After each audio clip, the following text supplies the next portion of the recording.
মনে রাখবেন, ভাঙ্গা জিনিসগুলাকে আল্লাহ এমন ভাবে সুন্দর করে নতুন করে সাজাবে, আপনাকে এমন সুন্দর জীবন দান করবে, যারা আপনাকে নামাতে চেয়েছিল তারা আপনি পর্যন্ত আর পৌঁছাতে পারবে না। সুবহানাল্লাহ। যারা আপনাকে টেনে ধরে নামাতে চেয়েছে তারা অনেক পিছনে পড়ে থাকবে, আপনি রবের রহমত নিয়ে অনেক দূরে এগিয়ে থাকবেন। মনে রাখবেন, শুধু একটু সয়ে যাবেন, একটু ধৈর্য ধরে থাকবেন, একটু সহ্য করে চুপ করে থাকবেন। যত সইবেন তত পাইবেন, যত সইবেন তত পাইবেন।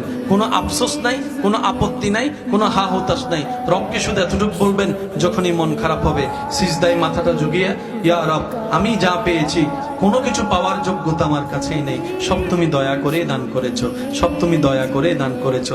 একটা জিনিস পাওয়ার যোগ্যতা আমার নাই, এই চোখ পাওয়ার মতো যোগ্যতা আমার কাছে নেই, এই কান শোনার মতো কান আমার কাছে নেই। আল্লাহ, কোনো কিছুরই পাওয়ার যোগ্যতা নাই, তুমি দয়া করে দেখার জন্য দুইটা চোখ দিয়েছো, তোমার দরবারে শুকরিয়া।